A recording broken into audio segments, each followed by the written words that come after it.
Hey everyone, it's me, obviously. I just wanted to give a little update on how today's going and how yesterday went, etc.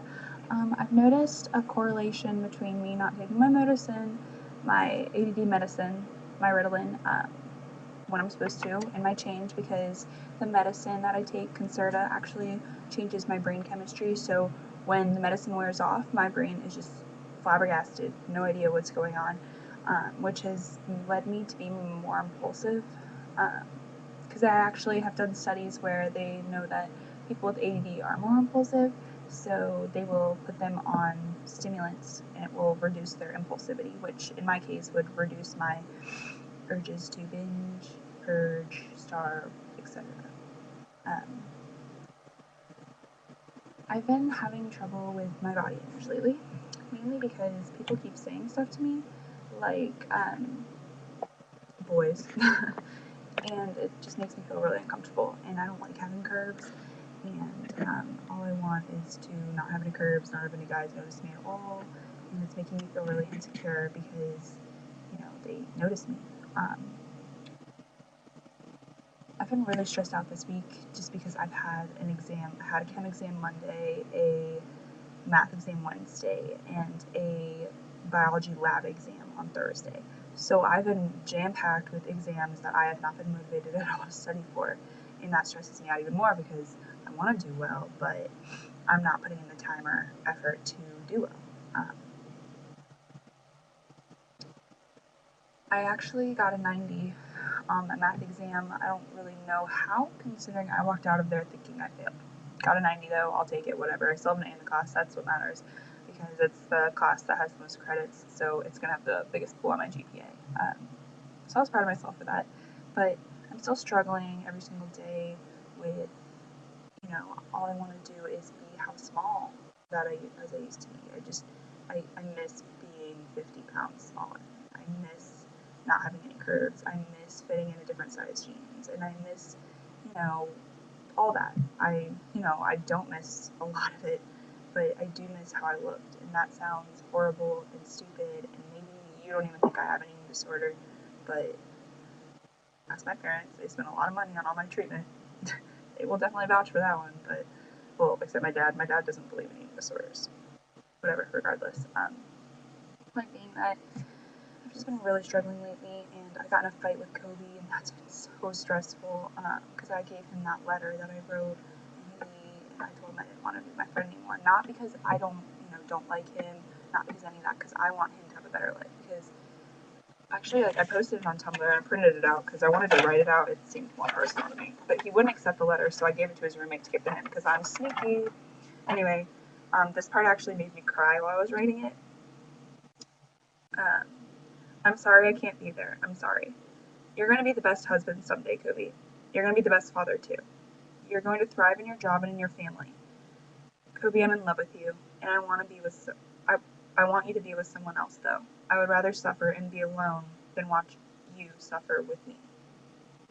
I'm sorry, I'm a mess, and I'm sorry you wasted so much time on me. I know you're going to be upset or mad or frustrated with me for writing this, but I had to.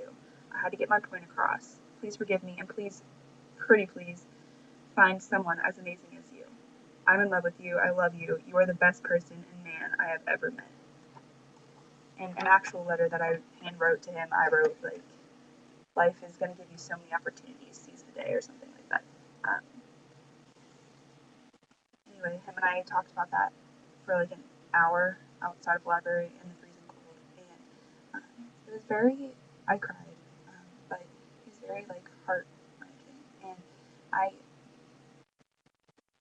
He looked at me in the eye and he said, "Anne, if you can look at me in the eye and tell me that I'm wrong from this statement, then I will walk away." He's like, "But I think that the reason you're telling me that you don't want me here is not because you don't actually want me here. It's actually because you don't think I can handle it, but I can." And he's like, I, he's like, I think you need me more now, and I think that you're pushing me away because it scares you to have someone here. And I started crying. He held his arms out like this, like hug, and I walked forward, but I kept my arms at my side. And I was like, I've been left many times. And he said, you need to trust me. And I said, I've been left so many times. I've been left by people who said, I will never leave you. Never. Never was pretty short because he didn't really even last 3 years. So, yeah. But that's what he said to me. And then him and I talked for a little bit. And I cried. And basically that's what happened. We ended up, like, the conversation was kind of awkward because it ended with us, like, we, like, hugged. And then I kissed him on the cheek. Because I'm in love with him, okay? I can't handle it. And then he, basically, we were good again. And hang out. It was weird. But it was very heart-wrenching and emotionally, physically, and psychologically draining. And that was on top of all my other exams. So I've been really stressed out. I binge, like, every single night. And that is just one of the most, ugh, I hate it so much. I don't know what to do. Because I can feel myself falling. And no one's there to catch me. And I don't know what to do about it. Because I know I'm going to hit the ground soon. Because I'm already starting to feel the turbulence of free falling into the unknown. I'm already feeling the turbulence. I'm already feeling the little bumps along the way down. And I don't think I have a parachute. I think that I'm just going to splat. That scares me. I guess I made this because I don't know what I'm going to do. I don't know how I'm going to do it. Right now, I don't even, I don't know. I just can't. Just don't like to think about it. The turbulence is scary,